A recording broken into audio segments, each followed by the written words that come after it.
Bonjour à tous, on se retrouve aujourd'hui dans une nouvelle vidéo un petit peu particulière puisqu'on va parler aujourd'hui de mon expérience au pair en Allemagne. Petit disclaimer, cette vidéo va être complètement fouillie parce que je sais pas quoi dire, parce que je n'aime pas écrire ce que je dois dire et surtout parce que je suis nulle à ça, donc ça va être fouillis, ça va être dit sur le fait, hein. Je suis désolée mais je suis comme ça, voilà. Alors oui, ça fait qu'une semaine que je suis en Allemagne puisque je suis arrivée le 7 octobre. J'ai déjà plein de choses à dire parce qu'il y a déjà plein de différences. Alors je tiens tout de suite à m'excuser pour la lumière parce que je ne connais pas comment la lumière se place ici puisque je suis arrivée il y a une semaine, je peux pas juger trop. Et je suis aussi désolée pour le son puisque je pense que ça résonne, mais je n'ai pas de micro, voilà, et je n'en achèterai pas parce que ça coûte une blinde et ici encore plus.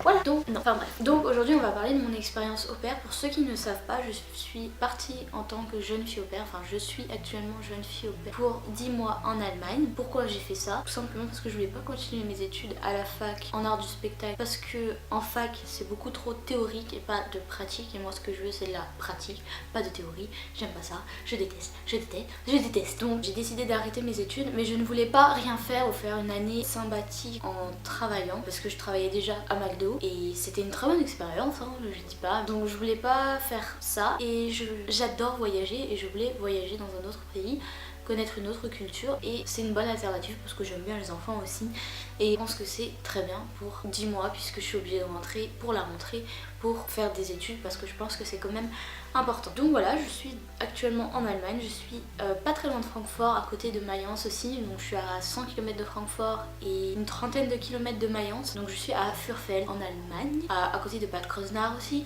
enfin pour ceux qui connaissent un petit peu ce coin là. C'est tout à côté de la France puisque je suis à environ 4 à 5 heures de route de Paris, donc je suis pas du tout loin de ma famille, je peux même rentrer en train, il n'y a aucun souci, c'est 2 heures de train, 1 heure d'avion et 4 ou 5 heures de voiture. Donc tout ça c'est très bien, de toute façon c'est ce que la famille voulait, je suis désolée pour le camion. De toute façon c'est ce que la famille voulait, elle ne voulait pas que la jeune fille au pair soit trop loin de sa famille parce que c'est vrai que c'est une coupure assez difficile. De base je voulais partir aux États-Unis mais il faut le permis.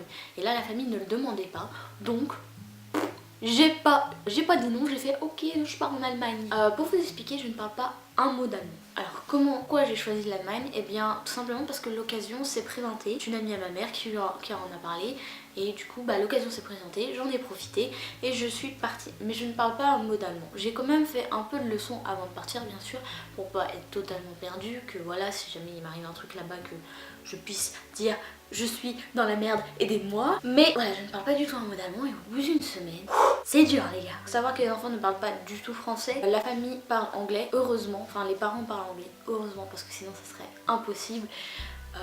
Mais les enfants ne parlent pas du tout français ni anglais. Enfin tout petit peu quoi, ils savent dire bonjour, au revoir et voilà quoi, 3 mots. Donc c'est compliqué avec eux de mettre ne serait-ce qu'une autorité quand on veut me demander tout simplement d'aller se laver ou truc. C'est très compliqué pour moi parce que je ne peux pas le dire, je ne peux pas vous dire allez vous laver, enfin mettre de l'autorité en fait, et je ne peux pas les taper, je veux pas aller allez voilà. Donc au bout d'une semaine, qu'est-ce que j'en retiens? J'en retiens que l'allemand est très dur à comprendre, mais honnêtement on s'y fait vite. On recommence déjà à repérer des mots, tout simplement aujourd'hui je suis capable de faire une phrase en disant va te laver quoi, enfin pas va te laver mais je suis capable de dire viens on va à la salle de bain ou des choses comme ça, et l'accent aussi se prend très vite. Alors je sais pas si c'est le cas pour tout le monde mais moi je prends l'accent très vite. Par exemple ma grand-mère habitait dans le sud et du coup tout ce qui est rose, coche, tout ça je vais le dire avec l'accent du sud. Mais tout le reste non, j'ai l'accent du nord quoi, enfin parisien puisque voilà je suis de la région parisienne. Mais du coup l'accent je l'ai commencé à apprendre très vite, à le prendre assez vite. Je suis capable de te sortir un mot correctement, enfin avec un accent correct. La famille est extraordinaire, les enfants sont extraordinaires, ils sont vraiment super sympas, c'est une super famille, donc je suis vraiment bien tombée parce que quand tu parles pas la langue, si tu tombes sur une mauvaise famille, bah en gros elle te vire quoi. Et moi franchement ils m'aident et tout. Il faut savoir que la maman a demandé à ce que je vienne pendant ses vacances pour me montrer tout, donc ça prouve à quel point la famille est super, puisqu'elle voulait pas que j'arrive dans une période où c'était le rush. Et franchement, ouais, j'ai rien à redire sur la famille. J'ai ma propre chambre, donc voilà pourquoi le décor a changé, qui est juste à côté de la chambre des enfants. En fait on a notre propre étage avec notre salle de bain, la chambre de Oscar et Emma. Et en haut il y a du coup les parents avec leur salle de bain. Donc j'ai ma salle de bain mais avec les enfants. C'est pas un problème, moi ça me dérange pas de toute façon. Honnêtement je me lave quand ils sont au kindergarten. Parce que bon, qu'est-ce que c'est kindergarten? C'est pas une école parce qu'ils commencent l'école à 6 ans, mais c'est une espèce de maternelle, hein. Honnêtement, c'est une crèche maternelle, enfin voilà.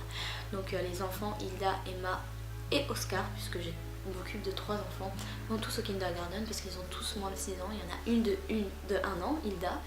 Après il y a Oscar qui a 4 ans et Emma qui a donc 5 ans et qui va donc rentrer à l'école l'année prochaine. Voilà, donc je m'occupe de 3 enfants et un chien qui s'appelle Adil. Donc Adèle en français, mais avec l'accent Adil. Et donc franchement c'est une super expérience. Il y a beaucoup de choses que les Allemands ne font pas par rapport au français et ça me perturbe. Notamment un truc tout con, mais que nous français quand on dit bonjour on fait la bise et là t'es juste allô.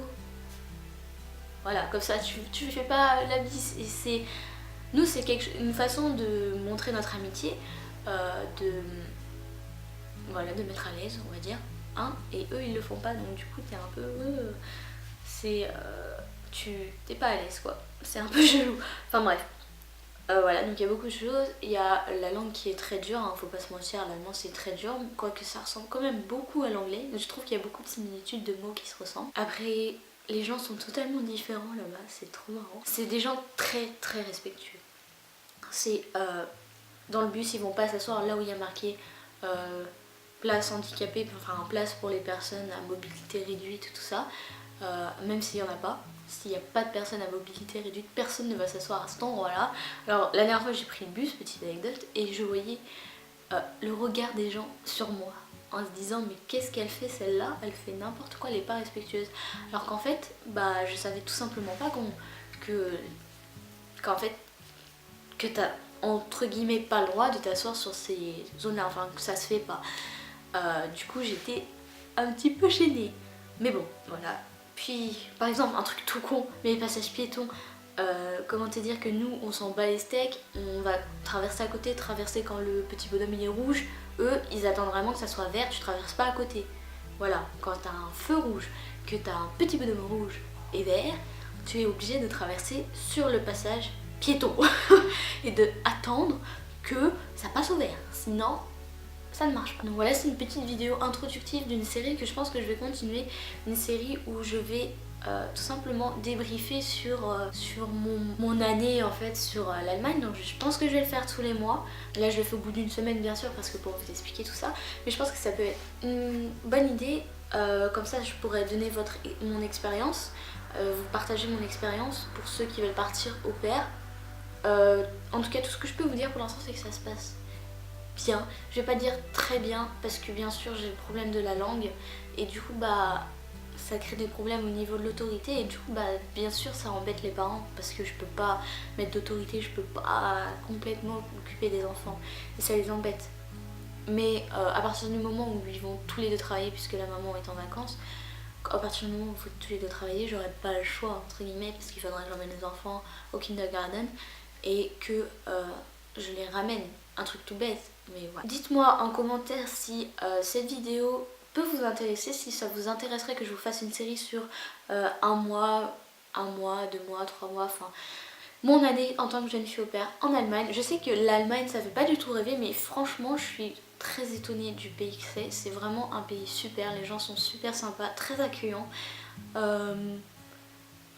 Après, il y a toujours eu rivalité français-allemand, on va pas se mentir. Donc notamment les personnes âgées, quand ils sachent que je viens de France, ils sont un peu là, oh une française, oh là non. Mais bon, ils sont vraiment très gentils, vraiment ils aident, tu vois, quand tu vois que tu parles pas. Hier par exemple j'ai ramené Emma au kindergarten et je devais dire que Oscar et Hilda, parce qu'ils étaient malades, restaient à la maison, donc ne mangez pas là-bas. J'ai dû le dire ça en anglais parce que je pouvais pas le dire en allemand et la personne m'a dit il n'y a aucun souci, parle anglais, je sais très bien que tu parles pas allemand, c'est pas un problème. Et du coup vraiment ils sont très gentils, très aidants, ils me le disent en fait tout simplement, ils me disent bah voilà comment on dit en allemand. Comme ça tu le sauras pour la prochaine fois. Et du coup bah ils sont vraiment très polis, très gentils. Après ils ont pas la même politesse que chez nous. Par exemple un truc tout bête, mais nous on met pas les coudes sur la table. C'est pas poli quoi, enfin voilà. Mais eux ils le font, alors du coup je prends des mauvaises habitudes. Quand je reviendrai il faudra que je reprenne des bonnes habitudes, entre guillemets, enfin nos habitudes à nous. Parce que je vais pas dire que c'est des bonnes habitudes, puisque c'est juste notre culture à nous qui nous a appris que c'était pas poli, tandis que dans d'autres pays ça l'est pas du tout. Donc il y a vraiment des différences culturelles que j'aime, que j'apprécie. Et il y en a d'autres que j'apprécie moins, notamment tout ce qui est très respectueux, enfin... Ah, le fait de pas se pouvoir traverser quand le bonhomme est rouge, quand t'es en retard, tu vois, voilà, non, j'aime pas. J'ai failli rater mon bus à cause de ça, donc bon, voilà. Donc voilà, cette vidéo est terminée. N'hésitez pas à me dire en commentaire si une petite série vous plaira. J'espère que ça vous plaira parce que franchement c'est quelque chose que je veux faire, que je pense que c'est important de faire pour moi aussi, pour mon passé, pour mon CV, tout ça, de garder une preuve que je suis bien partie en tant que jeune fille au père. Mais je pense aussi que c'est super important pour moi, pour mes souvenirs que je vais passer ici. Donc n'hésitez pas à laisser un commentaire et à laisser un pouce en l'air si vous aimez cette vidéo et si vous voulez que je continue. Sur ce, je vous fais de gros bisous et je vous dis à bientôt pour une prochaine vidéo.